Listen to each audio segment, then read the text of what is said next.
क्या nuclear bomb ही ब्रह्मास्त्र है? हाँ, वही ब्रह्मास्त्र जिसके बारे में रामायण और महाभारत में उल्लेख किया गया है। रॉबर्ट ओपनहाइमर, जिन्होंने न्यूक्लियर बम बनाया था, उन्होंने माना कि उन्हें वेदों और गीता से बम बनाने की प्रेरणा मिली। तभी तो उसने इस प्रोजेक्ट का नाम ट्रिनिटी रखा था। ट्रिनिटी पुराणों में 3 देवों को कहा गया है, ब्रह्मा, विष्णु, महेश। ये 3 देव ही है जिनके पास इस संसार और ब्रह्मांड की सबसे तेज और विनाशक हथियार है। जब न्यूक्लियर बम का परीक्षण किया जा रहा था तो उसे देख ओपनहाइमर ने कहा, now I am become death, the destroyer of worlds. इसी श्लोक को भगवान श्री कृष्ण ने भागवत गीता में कहा है, क्योंकि महाभारत जितना संहार किसी भी युद्ध में नहीं हुआ है। अब बात आ जाती है कि क्या न्यूक्लियर बम ब्रह्मास्त्र का ही रूप है या उससे कहीं ज्यादा घातक है। जिस तरह आज न्यूक्लियर बम को अलग अलग क्षमता के साथ बनाया गया है, क्या उसी तरह ब्रह्मास्त्र भी अलग अलग है या एक ही है? तो चलिए इस वीडियो में इन दोनों के बारे में कुछ बातें जान लेते हैं और इनको एक दूसरे से कंपेयर करते हैं। सबसे पहले हम ब्रह्मास्त्र के बारे में जान लेते हैं। जैसा कि ब्रह्म प्लस अस्त्र को मिलाकर ब्रह्मास्त्र बना, तो चलिए पहले अस्त्र के बारे में जान लेते हैं। इसके अलावा अस्त्र और शस्त्र में क्या अंतर है, ये भी जान लेते हैं। आपने अस्त्र और शस्त्र के बारे में तो सुना ही होगा। आमतौर पर हमें यह लगता है कि ये एक हथियार है, लेकिन अस्त्र वो होते हैं जिनको चलाया जाता है और वो हमसे दूर जाकर अपना काम करते हैं। इनका उपयोग एक ही बार किया जा सकता है, जैसे मिसाइल हो गया, बुलेट हो गया, रॉकेट हो गया। ऐसे ही ब्रह्मास्त्र भी एक तरह का अस्त्र है। अब शस्त्र वो होते हैं जिनका उपयोग हम बार बार कर सकते हैं, जैसे बंदूक हो गया, त्रिशूल हो गया, भाला हो गया। अब हम आते हैं ब्रह्मास्त्र पे, जिसको ब्रह्मा जी ने बनाया था। लेकिन अब बात आ जाती है कि ब्रह्म जी तो सृष्टि के रचयिता हैं, तो उन्होंने इस महाविनाशक हथियार को क्यों बनाया जिसको चलाने से सृष्टि का विनाश हो सकता है? हिंदू धर्म और पौराणिक ग्रंथों के अनुसार जब दैत्यों ने देवों को हराकर उनके स्वर्ग लोक पर कब्जा कर लिया था, तो ब्रह्मा जी ने धर्म को बचाने के लिए ब्रह्मास्त्र की रचना की थी। लेकिन ये ब्रह्मास्त्र है क्या, तो मैं आपको बता दूं। ब्रह्मास्त्र 2 तरह का होता है, पहला ब्रह्मास्त्र और दूसरा ब्रह्म क्षीर अस्त्र। हिंदू धर्म ग्रंथों के अनुसार ब्रह्मास्त्र को जिस किसी पर चला दिया जाता था तो उसकी मौत निश्चित थी। अब ब्रह्मास्त्र के किए गए इस विश्लेषण को ध्यान से सुनिए और आम शब्दों में समझने की कोशिश कीजिए। ये हमें आगे वीडियो में भी काम आएगा। ये एक भयंकर आग का गोला बनाता है। भयानक आवाज के साथ ऐसा ध्वनि करता है जैसे मानो प्रलय आने वाली हो। इसके इस्तेमाल से भूकंप और समुद्र के जलस्तर में बढ़ोतरी हो जाती है। आकाश आग की लपटों से घिर जाता है। ग्लेशियर पिघलने लगते हैं। विभिन्न प्रकार के रसायन चारों तरफ फैल जाते हैं। उस स्थान पर पेड़ पौधे, जीव जंतु कोई भी नहीं रह पाते हैं। 12 साल तक उस स्थान पर किसी भी जीव या जीवन का उदय नहीं हो पाता है। पृथ्वी में दरार पड़ जाती है और सालों तक उस जगह बारिश नहीं होती है। आसपास के इलाके में महिलाओं के गर्भपात हो जाते हैं। आने वाली मनुष्य या अन्य जीव की कई पीढ़ियां मानसिक और विकलांग पैदा होती हैं। अब आ जाते हैं ब्रह्मशीर अस्त्र पे, जो ब्रह्मा जी का दूसरा अस्त्र है। हिंदू धर्म ग्रंथों के आधार पर कहा जाता है कि ये अस्त्र ब्रह्मास्त्र से कई गुना ज्यादा शक्तिशाली है। ये पूरी सृष्टि को विनाश करने की क्षमता रखता है। ये अस्त्र ब्रह्मा के शीश यानी सर से बना है। कहा जाता है कि ये अस्त्र जहां चलता है वहां पर 12 ब्रह्म वर्षों तक ना बारिश होती है और ना ही कोई तिनका उगता है।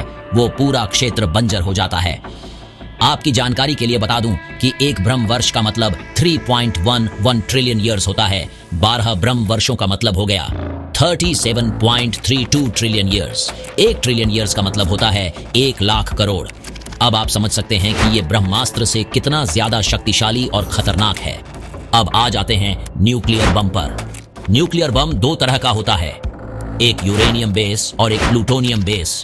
भारत के पास प्लूटोनियम बेस परमाणु है, क्योंकि अमेरिका ने भारत पर परमाणु बनाने को लेकर पाबंदी लगा दिया था और कोई भी भारत को यूरेनियम दे नहीं रहा था। और भारत में यूरेनियम पाया नहीं जाता, जबकि प्लूटोनियम के माइंस मौजूद हैं। अगर आपको परमाणु बम का पूरा इतिहास जानना है तो आप मेरे चैनल पर विजिट कर सकते हैं।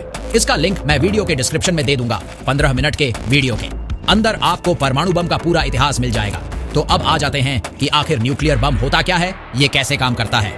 न्यूक्लियर बम में 99.3% यूरेनियम 238 होता है और 0.7% यूरेनियम 235 होता है।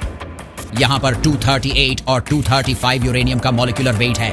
तो जो यूरेनियम 235 होता है ये बहुत ही अनस्टेबल होता है और ये बम को ट्रिगर करने के लिए होता है, इसीलिए ये परमाणु बम में इतनी कम मात्रा में डाला जाता है। न्यूक्लियर बम फ्यूजन रिएक्शन पर बेस्ड है।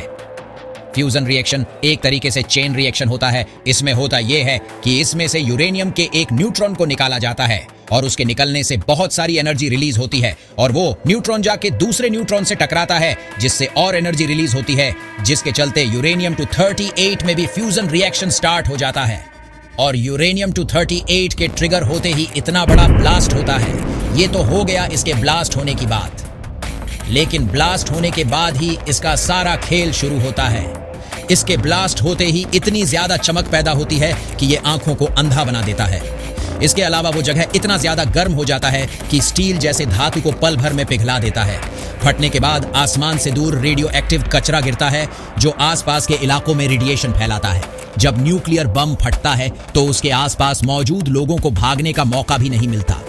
बम फटने के 10 सेकंड के अंदर ग्राउंड जीरो पर मौजूद लोग भाप बनकर उड़ जाएंगे। बम फटने के बाद कई 100 किलोमीटर की रफ्तार से चलने वाली शॉक वेव निकलेगी जो रास्ते में आने वाली हर चीज को तबाह कर देगी। बम अपने 2 किलोमीटर की परिधि की हर बिल्डिंग को गिरा देगा। सिर्फ वही इमारतें बचेंगी जो बेहद मजबूत होंगी। जो इसकी चपेट में सीधे नहीं आए उन्हें फेफड़े की समस्या, कान के पर्दे फटना या अंदरूनी चोट होती है। इसके अलावा लोगों को बिल्डिंग गिरने, पत्थर के शीशों के उड़ने से चोट भी लगती है। बम से निकलने वाली गर्मी से हवा गर्म हो जाती है जिससे हर चीज को आग पकड़ लेती है। इसके अलावा लोगों की खाल बुरी तरह जल जाती है। इसमें जो आग का गुब्बारा टाइप का बादल उठता है वो रेडियो एक्टिव होता है और वो हवा के साथ मिलकर काफी दूर तक जाता है और हवा में रेडियो एक्टिव एलिमेंट को घोल देता है, जिससे आने वाली इंसानों की कई पीढ़ियां मानसिक और शारीरिक रूप से विकलांग पैदा होती हैं। इसके रेडिएशन का असर 12 साल तक रहेगा। इसका जीता जागता सबूत जापान का हिरोशिमा और नागासाकी है, जहां पर बम गिरने के बाद उसके आसपास की सभी प्रेग्नेंट महिलाओं का ओबर्शन हो गया था और 12 साल तक वहां अकाल पड़ा था। अब इतनी ज्यादा सिमिलरिटी, क्या कहीं ये ब्रह्मास्त्र तो नहीं है? क्योंकि इसके सारे काम तो ब्रह्मास्त्र जैसे हैं। काफी जीनियस और प्रसिद्ध वैज्ञानिकों ने यह माना है कि जो रचना रामायण और महाभारत में ब्रह्मास्त्र की गई है वो बिल्कुल न्यूक्लियर बम जैसी ही है। इसका मतलब पहले भी न्यूक्लियर बम थे और उनका इस्तेमाल भी हो चुका है। लेकिन बात यही नहीं रुकती। किसी भी पुरानी घटना को लेकर लोगों में हमेशा कंफ्यूजन बना रहता है। कुछ लोगों का कहना है कि महाभारत और रामायण एक काल्पनिक है और कुछ भी नहीं। तो मैं आपको बता दूं कि इसे आप मानो या ना मानो, लेकिन उसे नकारा नहीं जा सकता, क्योंकि सबूत के तौर पर न्यूक्लियर बम का निर्माण हुए अभी 200 साल से भी ऊपर नहीं हुआ। लेकिन जो ग्रंथ लिखे गए हैं वो काफी प्राचीन है। इससे आप अंदाजा लगा सकते हैं कि परमाणु बम का इस्तेमाल बहुत सदियों से होता आ रहा है। लेकिन जो लोग इसको नहीं मानते तो वो समझ लें कि ये हमारी मिथोलॉजी नहीं बल्कि हमारा इतिहास है। सिंधु घाटी सभ्यता के बारे में तो आपने सुना ही होगा। वहां कई ऐसे नगर मिले हैं जो 5000 से 7000 वर्ष पुराने हैं। वहां बहुत से कंकाल ऐसे मिले जिनको रिसर्च करने पर पता चला कि इन पर हीट या आग से प्रहार हुआ है। इनके ऊपर जब गहराइयों से स्टडी की गई तो पता चला कि इन लोगों पर रेडिएशन का भी असर हुआ था। यही नहीं, राजस्थान के जोधपुर से 16 किलोमीटर दूर 20 स्क्वायर किलोमीटर का एक ऐसा एरिया मिला है जहां पर रेडियो एक्टिव राख का भंडार दबा हुआ था। इसके मिलने के बाद इसकी खुदाई की गई तो वहां एक दबा हुआ शहर मिला जिसमें सभी घर और 5 लाख से ज्यादा लोग 8000 से 12000 साल पहले किसी विस्फोट की वजह से नष्ट हो गए थे। लेकिन अब बात आ जाती है कि क्या ये न्यूक्लियर ब्लास्ट था या इस जगह ब्रह्मास्त्र का उपयोग किया गया था। लेकिन एक बात तो साफ है कि 12000 साल पहले न्यूक्लियर बम तो थे नहीं। फिर ये कैसे हुआ? ये एक ऐसा सबूत है जो विज्ञान और अध्यात्म पर सोचने को मजबूर कर देगा। लेकिन ये सब तो ठीक है। हमारे वीडियो का टॉपिक था ब्रह्मास्त्र और न्यूक्लियर में कौन शक्तिशाली है। वैसे ये बताने की आपको जरूरत नहीं है, क्योंकि ब्रह्मास्त्र का असर और न्यूक्लियर का असर, इन दोनों में बहुत अंतर है। जहां ब्रह्मास्त्र पूरी सृष्टि को नाश करने की क्षमता रखता था, तो वहीं आज का सबसे खतरनाक बम इससे कोसों दूर है। अगर ब्रह्मास्त्र और न्यूक्लियर बम को लेकर आपको यह वीडियो हेल्पफुल लगी हो तो चैनल को सब्सक्राइब किए बगैर मत जाइए, क्योंकि आपकी और हमारी मुलाकात किसी रोमांचक विषय के साथ जल्द ही होगी। तब तक के लिए नमस्कार।